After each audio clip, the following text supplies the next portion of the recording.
Yarana, merci d'être fidèle au rendez-vous dans l'actualité de ce dimanche 18 avril. Après l'interdiction de stationner sur les espaces publics de Teahupo, c'est au tour de Tautira de limiter les lieux de stationnement aux voitures boum boum, une décision communale motivée par les nuisances sonores et comportements dangereux des adeptes de décibels. La Confédération des petites et moyennes entreprises demande un assouplissement des règles sanitaires pour le monde de la nuit. Elle a écrit au gouvernement son souhait de voir repousser le couvre-feu à 1h du matin. Est-ce que cela sera suffisant pour un redémarrage économique? Dans cette période expectative, des pensions de famille s'interrogent sur leur capacité à s'en sortir en ne comptant que sur la clientèle locale, à plus forte raison lorsque les gérants ont tout quitté pour se lancer en plein Covid. Vous les entendrez. Cascade de championnat sportif ce week-end a commencé par le Jiu-Jitsu. 13 compétiteurs se sont battus pour le titre de champion de Polynésie, des plus petites aux plus grandes catégories. Ils ont porté haut les couleurs de leur club présent dans les tribunes où les encouragements couvraient les chutes des compétiteurs. Ils auraient dû donner de la voix s'ils avaient voulu se faire entendre, mais les supporters de la Tehiarei Hui Race ont suivi la course de la plage de Takapoto où pour la première fois une ligne d'arrivée a été tirée et franchie premier par Ter Eitarahu. Il ouvre le palmarès de cette nouvelle compétition de rame V1. Fini les vacances, on va jouer les prolongations avec un voyage dans le passé et y retrouver les visages de personnes qui ont marqué certains d'entre vous comme Bayard Gobré. Ce détecteur de sportifs n'avait pas son pareil pour dénicher les champions à l'occasion de stages de vacances à une époque où l'on occupait les enfants à des activités périscolaires. Ce sera notre Fénois d'avant.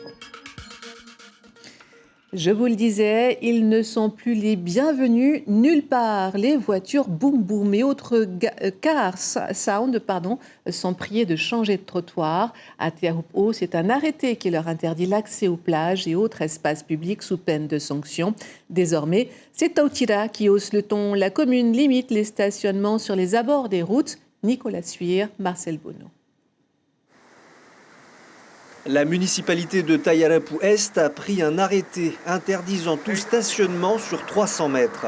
Car ici, des voitures boum boum chassées des plages, quais et autres lieux publics se garent sur cette faible portion de route. Elles causent des nuisances sonores, mais pas seulement. L'alcool et les drogues s'en mêlent. 50 fêtards se retrouvent alors sur la chaussée. C'est un danger pour d'abord pour ceux qui boivent, hein. Ils ne savent pas ce qu'ils font. Et en même temps, c'est pour la circulation. Tu te rends compte, les gens ils sont là, presque à la moitié de la route, sont en train de danser. Et comment les gens ils vont arriver à les voitures? Voilà. Non, cette route-là, c'est fait pour les voitures. Tous les week-ends, la population doit circuler au ralenti et avec le sourire pour ne pas susciter l'agressivité des fêtards. Ça fait pratiquement un mois maintenant que ça dure. Ce problème ici chez nous, tous les dimanches, et tous les dimanches soirs, tous les lundis matins, la population m'appelle Tawana, fais quelque chose parce que c'est très dangereux. On n'est pas à l'abri quand on passe sur la route vers 5h, 17, 18, 19h. Hein. Le maire de la commune associée se veut conciliant. Il rappelle que le problème ne date pas d'hier et concerne toute l'île de Tahiti. Il se dit prêt à étudier toutes les solutions. Il y a eu des rencontres avec des responsables d'associations et ensemble, je pense qu'avec éventuellement l'appui des autres maires, l'appui du pays, on peut leur trouver une solution et je pense qu'il faut le faire. Les accès aux lieux publics sont interdits. Faudra-t-il à présent défendre tout stationnement sur la voie publique dans la commune? Une situation qui ne peut pas durer éternellement. Les transporteurs médicaux réunis à la mairie de Pir'e, ils sont 30, réunis pour savoir comment faire avancer leur cause. Ils réfléchissent à l'élaboration d'un comité en plus du syndicat qu'ils ont déjà créé car ils n'arrivent pas à rencontrer les autorités et leur faire part de leurs problèmes. On écoute Olivier Bouffe, président de la Confédération du syndicat des transporteurs au micro de Nicolas Suire et Marcel Bonneau. Le problème qu'on a aujourd'hui, c'est qu'on veut faire avancer les choses par rapport à notre métier. Pour qu'on soit réellement reconnus comme des professionnels de la santé. Avec tout ce qui s'est passé, le Covid-19, on a été présent, on a été disponible, on a accompli un travail professionnel qui a satisfait tout le monde, mais on voudrait être reconnu comme tel justement aujourd'hui. Mais pour ça, il faut qu'on change certaines choses, certaines lois. Mais on n'arrive pas à être reçu par un tel ou un tel. Un an a suffi pour voir s'effondrer le socle économique du pays. Parmi les victimes de la Covid, les professionnels de la restauration, de boîtes de nuit et de bars. Puis, il y a eu le Pfizer et cette volonté affichée du pays de vacciner à tout prix. Aujourd'hui, que les règles sanitaires sont assouplies, on demande également un assouplissement du couvre-feu en le repoussant à 1h du matin au lieu de 22h. La CPME a adressé un courrier au gouvernement en ce sens. Qu'en pensent les Polynésiens? Kaline Liénard, Patrick Tinsing. Couvre-feu à 22h, une obligation devenue habitude pour les Polynésiens. Les boîtes de nuit sont fermées depuis plus d'1 an, alors que les bars viennent de rouvrir. Oh, tu sais, moi je suis une fêtade, mais à 22h c'est bon aussi. Hein. Y a pas de souci. Hein. Ben, ça vaut pas le coup, tant mieux ouvrir complètement. Hein. Voilà, arrêter le couvre-feu. Mais moi je suis pour le couvre-feu. Et c'est la tranquillité après 22h. Dans la restauration, les horaires adaptés au couvre-feu permettent de commencer et de finir le service plus tôt. Un avantage pour le personnel. On rentre chez nous. Mais s'il faut revenir à 1h du matin, on est obligé de prendre les heures normales, comme d'habitude.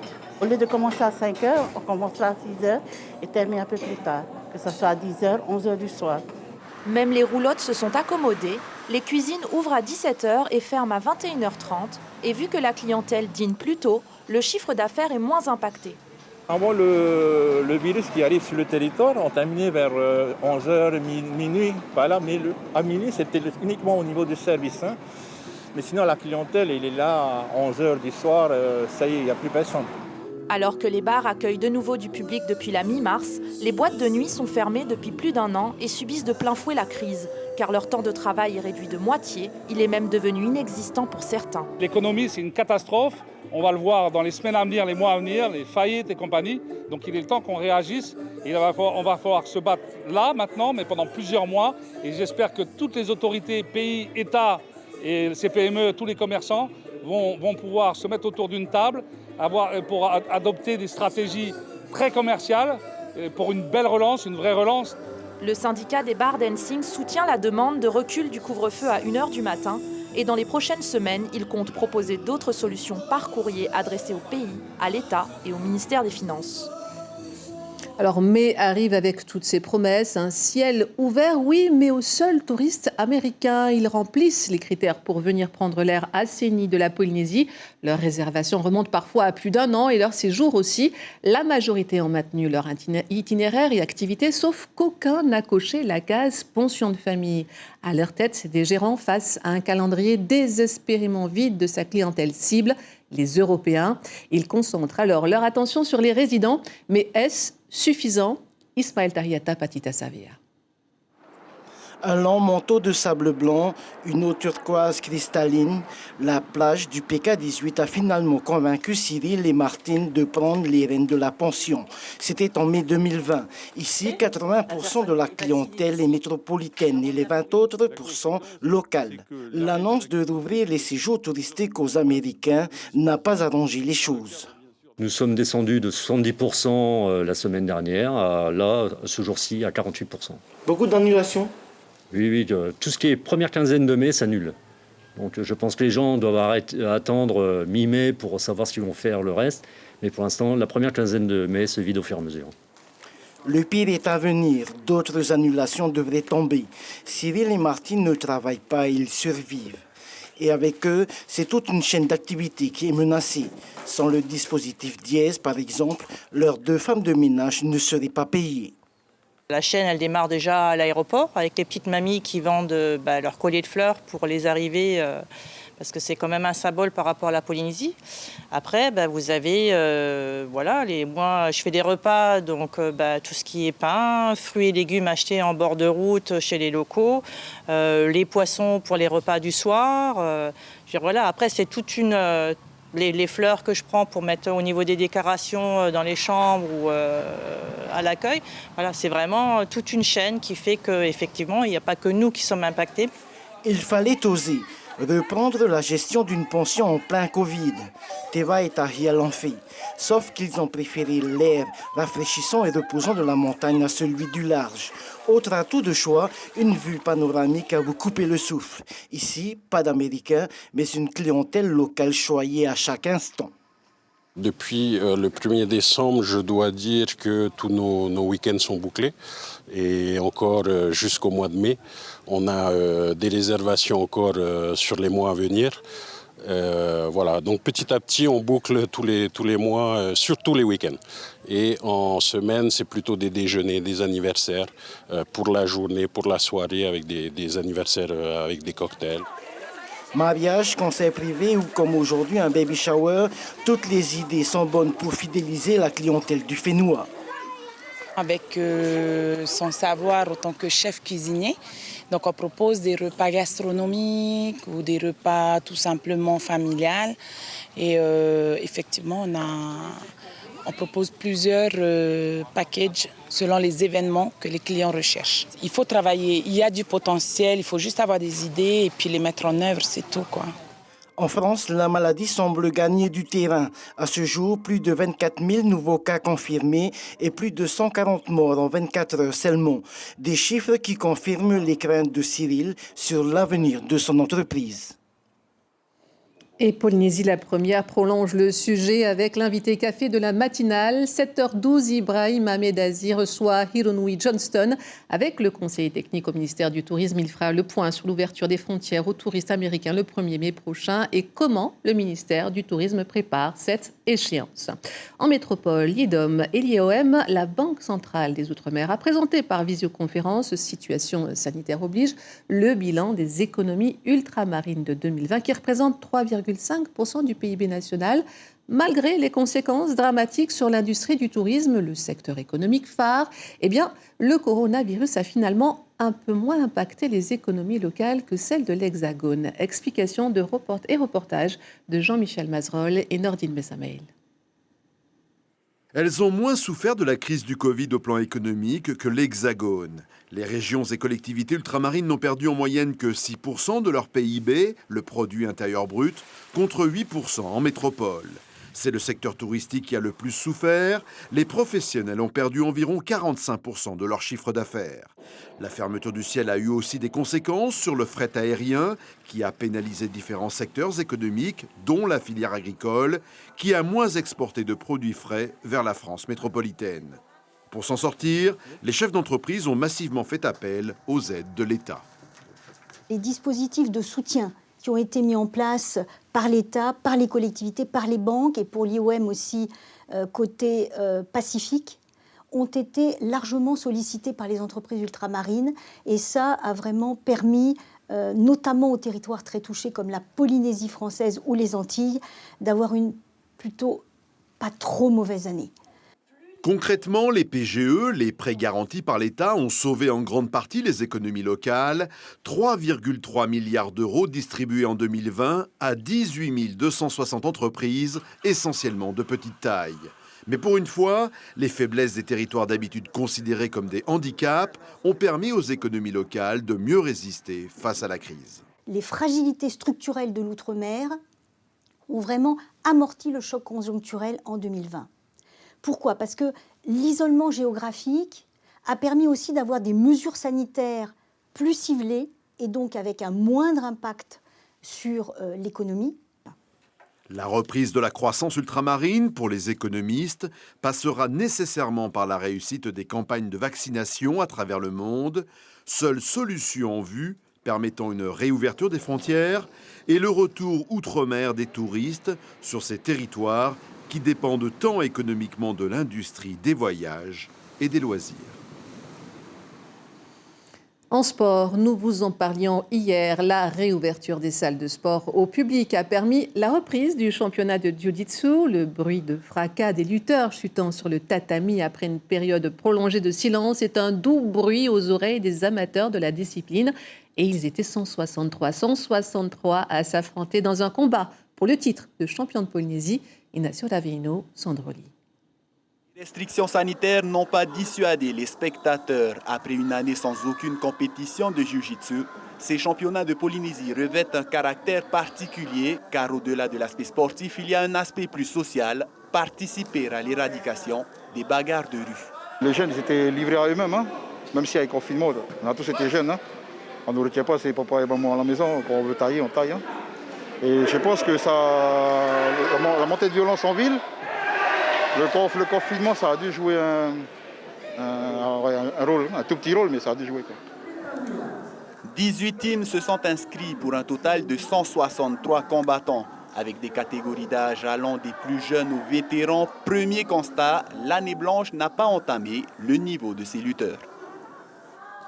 Bon, le niveau des combattants, c'était déjà bien de les revoir. On les connaît, surtout aujourd'hui, c'était les plus gradés. Du coup, on était contents de se revoir et je pense qu'ils ont, en gros, ils ont dû quand même bosser parce que le niveau est bien. On sentait qu'il y avait un besoin de revoir un petit peu des combats parce que, notamment ce matin avec les enfants, la salle était quand même bien remplie. Il a fallu qu'on rajoute des chaises et des bancs. Et il y avait un gros engouement derrière les plus jeunes. Au final, 13 catégories ont été montées pour cette compétition, c'est-à-dire que celle-ci a érigé 13 pratiquants de cet art martial brésilien au rang de champions de Polynésie.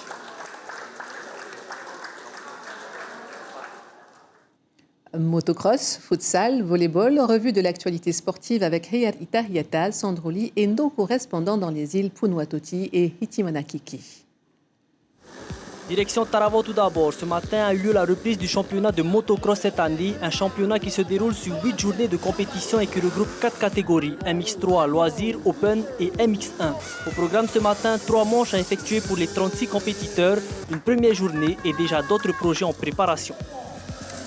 On a une idée de faire une journée un peu spécifique, ce qu'on appelle nous la Pacific Cup. C'est une cup où on va faire venir des pilotes des îles, Reatea, les Marquises. Et si on peut aussi, ça serait bien de faire venir de l'étranger, mais avec le Covid, ça va vraiment être difficile. Direction Takapoto à présent. Jeudi soir a eu lieu la rencontre entre Takaroa et Takapoto, 2 équipes qui, du fait de la proximité des 2 atolls, ont l'habitude de s'affronter. L'équipe de Takaroa impose son rythme dès le début. Elle remporte le match avec 6 buts marqués contre 2 pour Takapoto.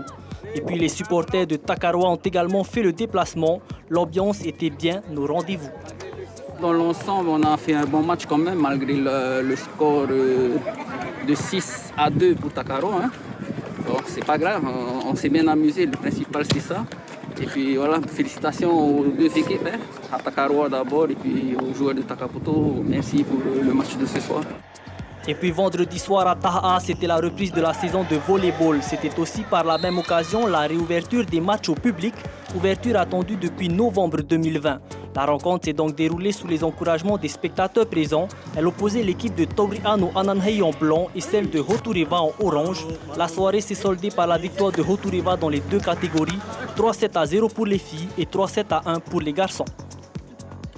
Mais là, nous avons quelques supporters, à cause de cette maladie aussi. On essaie d'être en sécurité aussi par rapport aux autres. Pour les matchs, voilà, on évolue et ça monte de niveau, tout doucement. Et avec les nouveaux clubs qu'il y a ici, il y a du fil à retordre pour cette fin championnat. Et on referme cette parenthèse sportive par du Ba'a à Takapoto, Terei Tarahu, vainqueur de la première édition de la Tehir Eihui Race, une victoire en V1 décrochée sur un plan d'eau au milieu d'une vingtaine de pirogues. Résumé de la course avec Punuatoti. Le top départ est annoncé à 8h du matin sur la grande plage de Fakatopatere. Sur le plan d'eau, plus de 20 rameurs venus de Takaroa. Ils s'affrontent en V1 sur un parcours de 21 km dans le lagon de Takapoto.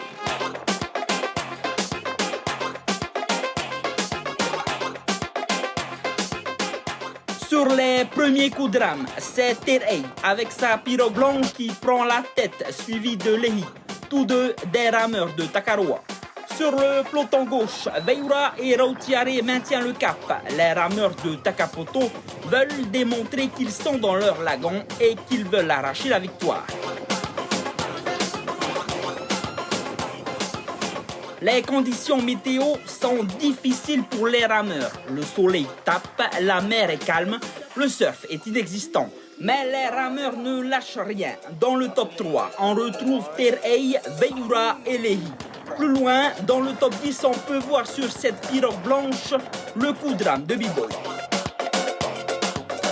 Sur le retour, la bataille est rude. Le combat fait rage entre Georges et Roihou. Les rameurs commencent à sentir la fatigue. Les bateaux suiveurs encouragent leurs rameurs.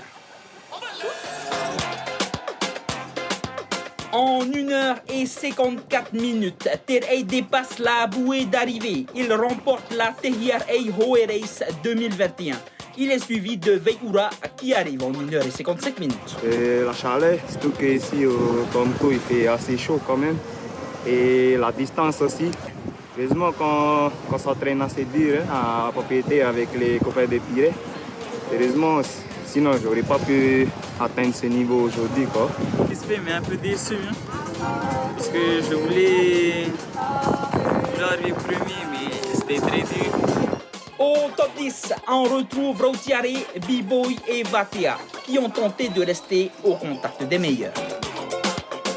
On espérait au moins aller sur le podium aujourd'hui, mais bon, comme on dit, il y a toujours des petites défaillances et tout, pendant la course et tout, et aujourd'hui, voilà, j'ai mon balancier qui a été percé et tout. Mais bon, c'est pas une excuse, hein, voilà, ils sont forts, ceux qui sont devant, et je félicite ceux qui ont gagné aujourd'hui. Sur les dernières minutes de la course, Tama arrive dans le top 20. Dans les prochains jours, Takapoto devrait affronter Takaroa à la Reimanares. Un retour déjà attendu par toute une communauté. 1998, c'est l'année, les vacances, le sujet. Comment, il y a plus de 20 ans, on occupait les enfants pendant les vacances? C'est la question que sont allés poser Caroline Jouret et Gilles Hucot en 1998. C'est l'heure de remonter dans le temps, celui que nos enfants ne connaissent qu'à travers leur écran. Voici notre rubrique Fénois d'antan.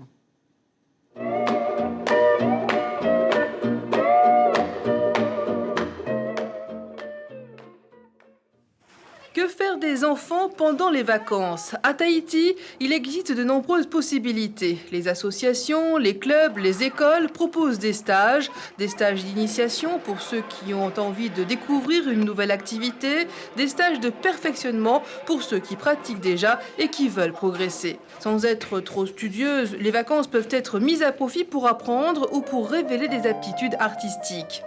À Taonoa, par exemple, l'association Rencontre musicale associe la découverte de la musique avec la création plastique. Les enfants expérimentent les instruments qu'ils fabriquent eux-mêmes.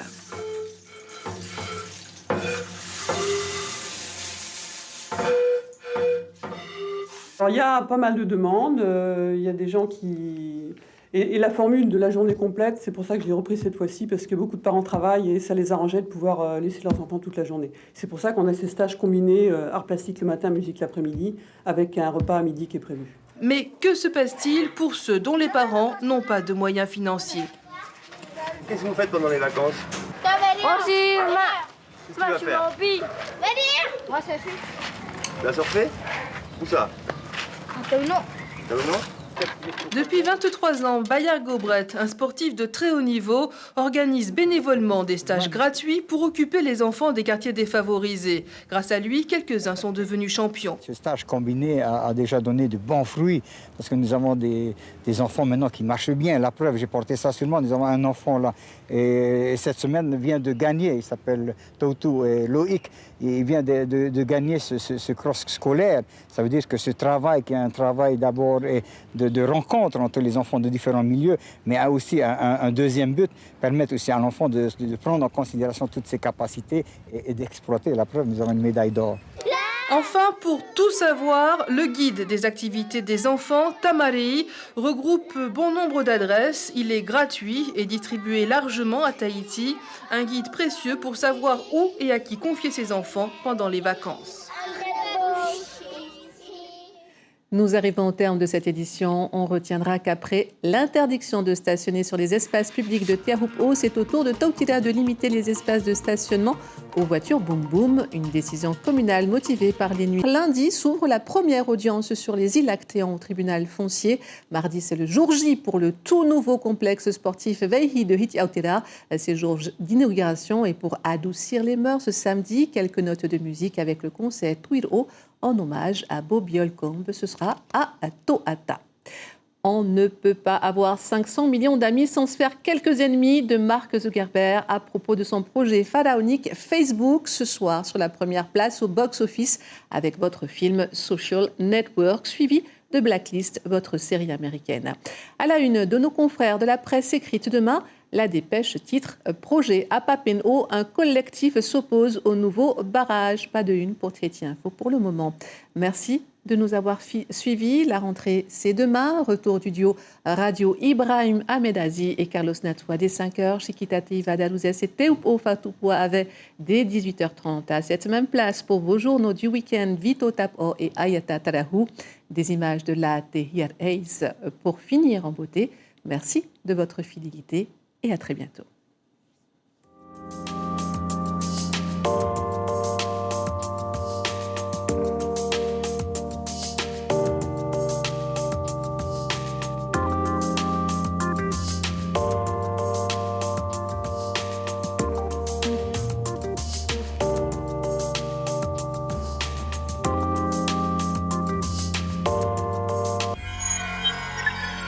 Retrouvez ce programme en replay sur notre site internet.